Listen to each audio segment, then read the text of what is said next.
Google Sheet Progress Tracker. If this guide helpful, don't forget to like and subscribe. Open Google Sheets in your browser and create a new blank spreadsheet. Once the file is ready, rename it to Progress Tracker so it is easy to identify later. Make sure you're working on the correct worksheet before continuing. Start building your tracker by creating a new column and naming a task. After that, adjust the column width so the text will be clearly visible. Enter several sample tasks into this column to represent the activities you want to track. Next, move to the column beside the task column and create a new header called Progress.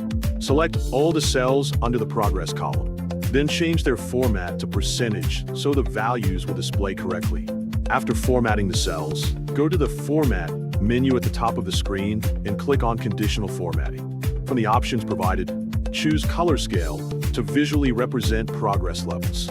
Open the Format Rules settings and set the minimum value to 0, the midpoint value to 50, and the maximum value to 100. Then, customize the colors by setting the minimum color to red, the midpoint color to yellow, and the maximum color to green. These color choices will help you quickly understand task progress. Once everything is set correctly, click Done to apply the formatting to your selected cells. Now, begin entering progress data into the cells, such as 50%, and continue filling in values based on how much each task has been completed. As you input the data, you will notice the colors change automatically according to the values.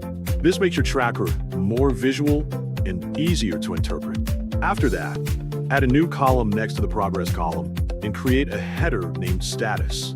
In this column, manually enter labels such as Not Started, In Progress, or Done to describe each task condition. You can also adjust column widths again to improve readability. Finally, review the entire tracker once more and remember that your work is saved automatically in Google Sheets.